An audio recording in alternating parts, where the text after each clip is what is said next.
అందరికీ నమస్కారం అండి. నేను మీ ఉమామహేశ్వరిని. నేను ఎక్కడికి వెళ్తున్నాను అనుకుంటున్నారండి? గోవా వెళ్తున్నానండి. గోవా అనుకోకండి, ఆ గోవా కాదండి. మా కోనసీమలో ఎస్సానం అనే ప్రాంతాన్ని ఆంధ్ర గోవాగా డెవలప్ చేశారు మా ఎమ్మెల్యే ఆనందరావు గారండి, అయితాబత్తుల ఆనందరావు గారు.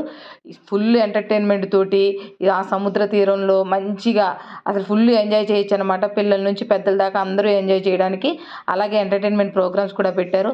అలాగే తినడానికి, తాగడానికి, అలాగే పోలీస్ కంట్రోల్ రూము, వైద్య సదుపాయం అన్నీ ఉన్నాయండి. ఫుల్గా అన్నిటినీ అరేంజ్ చేశారు. ఒక పెద్ద ఆడిటోరియం ఉంటుంది. దాంట్లో పోలీస్ సెక్యూరిటీ కూడా చాలాగా, అంటే ఎవరికి ఏ ఇబ్బంది కలగకూడదని ఈసారి సంక్రాంతి సంబరాలు అక్కడ కండక్ట్ చేసి సక్సెస్ఫుల్గా కండక్ట్ చేశారండి. చూశారు కదండి, మేము మా ఆఫ్టర్నూన్ వెళ్ళామన్నమాట. అప్పుడు రెడీ అవుతుందన్నమాట. ఆడిటోరియంలో అన్ని లైట్స్ అన్నీ కరెక్ట్ చేసుకుంటున్నారండి. అప్పుడు అందరూ బీచ్లో ఉన్నారనమాట. చూశారు కదండి, ఎంత అంటే మాకు కూడా ఒక టూరిజం ఉంది. మా కోనసీమలో అన్నీ ఉంటాయి, కాకపోతే డెవలప్మెంట్ లేదు.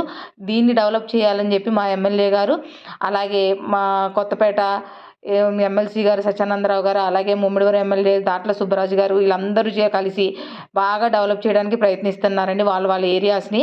అలాగే ఆనందరావు గారు కూడా మా కోనసీమను డెవలప్ చేయాలని చెప్పి లోకల్ టాలెంట్ తోటి చాలాసేపు మ్యూజిక్ది ప్రోగ్రామ్ పెట్టించారండి. అది అయిపోయిన తర్వాత కూడా చూసారు పిల్లలు ఎలా డ్యాన్స్ చేస్తున్నారో. ప్రతి ఒక్కరికి ఎక్కడ బోర్ కొట్టించుకుంటే ఈ సంక్రాంతి సంబరాలు మాత్రం అదరగొట్టేశారండి. చూసారు కదండి, మొత్తం లాస్ట్ డే కాబట్టి పొలిటీషియన్స్ అందరూ వచ్చారండి. వాళ్ళు కూడా స్పీచెస్ ఇచ్చారు. అది చూసారు కదండి, నైట్ అయ్యేటప్పటికి ఎంతమంది వచ్చేసారో. ఫుల్గా చాలామంది అండి, ఇసుకేస్తే రాలరు అంటారు కదా, అంతమంది జనం వచ్చారండి. ఈసారి కూడా అంటే వచ్చేసారి సంక్రాంతికి మీరు కనుక మా కోనసీమ వస్తే ఈ బీచ్ని మాత్రం మిస్ అవ్వకండి. ఈ ఈవెంట్స్ కూడా అలాగే జరుగుతాయి, ఇంకా ఇంకా గ్రాండ్గా జరుగుతాయి. తప్పకుండా రండి. చూశారు కదండి ఎంతమంది జనం ఉన్నారో. మేము కూడా థర్డ్ డే వెళ్ళామండి. నెక్స్ట్ ఇయర్ అయితే ఫస్ట్ డే నుంచి వెళ్తామండి. ఇంకా బాణసంచా కాల్చారండి, అదొక అద్భుతం అనమాట. ఆకాశం నుంచి చుక్కలు రాలి పడిపోతున్నాయి అన్నట్టుగా కాల్చారనమాట. చాలా చాలా చాలా బాగుందండి. అలాగే లోకల్ టాలెంట్తో పాటు మన సినీ రంగంలో పాడే సింగర్స్ ఉంటారు కదండి, సాకేతు, మోహన భోగిరాజు గారు, అలాగే గీతామాధురి గారు, వాళ్ళ చేత కూడా సాంగ్స్ పాడించారండి. శివారెడ్డి గారు కూడా వచ్చారు. అలాగే ప్రోగ్రాము అద్దరగొట్టేశారనమాట. ఎంటర్టైన్మెంట్, ఫుల్ ఎంటర్టైన్మెంట్ అండి. గీతామాధురి గారు పాడారండి, ఓ రేంజ్లో పాడారు. చాలా చాలా బాగా పాడారండి ఆవిడ.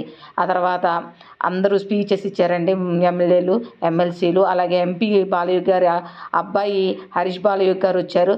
చాలా చాలా బాగుందండి. మొత్తం మీద ఆనందరావు గారు మా ఎమ్మెల్యే అంటే భుజాల మీద వేసుకుని ఈవెంట్ని సక్సెస్ఫుల్ చేశారు.